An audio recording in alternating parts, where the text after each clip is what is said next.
नमस्कार दोस्तों, कैसे आप लोग। आपका हमारे यूट्यूब चैनल में स्वागत है। सोचिए, एक आम भारतीय परिवार, पिता प्राइवेट नौकरी में, माँ गृहिणी, बच्चा सिर्फ क्लास 9 में, लेकिन साल की कुल फीस में ट्यूशन फीस 12,000, किताबें 12,000, uniform 8,000, transport 15,000, activity plus development fees 15,000, कुल मिलाकर 62,000।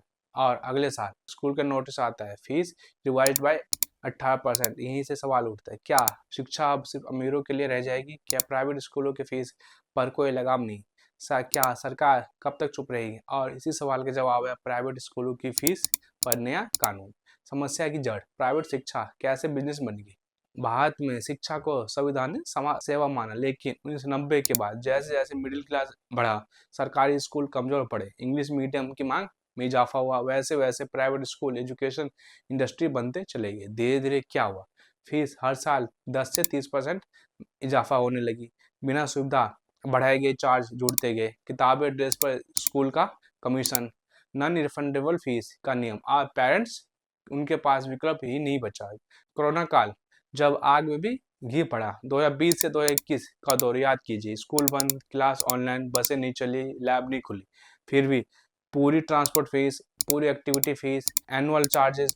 यहीं से देश भर में parents protect social media campaign, court cases शुरू हुए, सरकारें मजबूर हुई फीस रेगुलेशन पर कानून बनाने के लिए। सबसे जरूरी सवाल, नया कानून आखिर है कौन सा? सबसे पहले यह भ्रम दूर कर ले, पूरे भारत के लिए एक सेंट्रल लॉ नहीं है, राज्यवार कानून और नियम है। लेकिन 2023-2025 के बीच कई राज्यों ने पुराने कानून सख्ती है नियम लागू किए, इसलिए इसे नया कानून कहा जा रहा है। भारत में फीस नियंत्रण की संवैधानिक स्थिति, एजुकेशन लिस्ट, मतलब केंद्र गाइडलाइंस दे सकता है, असली पावर राज्यों के पास, इसलिए हर राज्य ने अपने हिसाब से फ्री रेगुलेशन लॉ बनाए। राजस्थान में, अब बात करें राजस्थान की, फीस नियंत्रण का सबसे सख्त model Rajasthan school regulation of fees act 2016। यह कानून पूरे देश में मॉडल लॉ माना जाता है। मुख्य प्रावधान है कि हर स्कूल में school level fees committee, parents का प्रतिनिधित्व अनिवार्य, फीस बढ़ाने से पहले जस्टिफिकेशन जरूरी, 3 साल से पहले फीस बढ़ाना मुश्किल।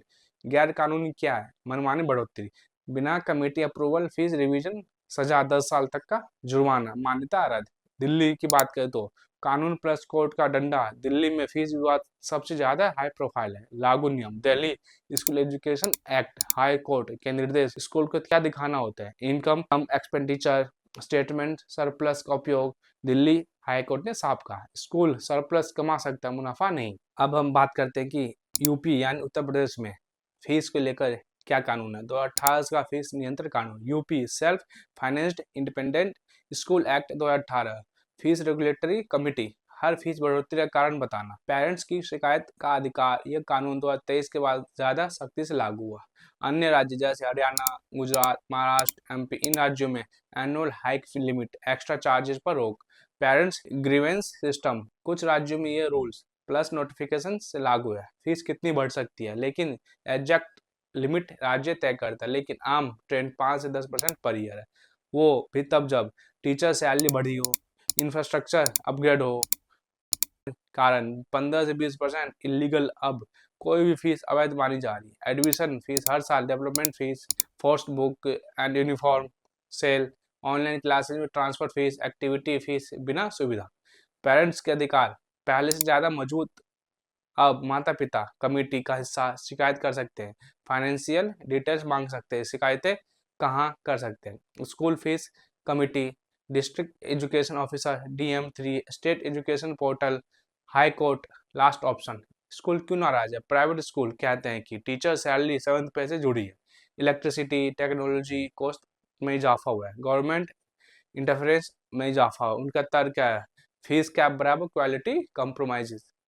पेरेंट्स का पलटवार है, पेरेंट्स का कहना है क्वालिटी के नाम पर लूट बंद होनी चाहिए। यह असली टकराव है। क्या राष्ट्रपति शासन जैसा सेंट्रल कंट्रोल संभव है? कुछ लोग पूछते हैं, क्या केंद्र सरकार पूरे देश में एक नया कानून ला सकती है?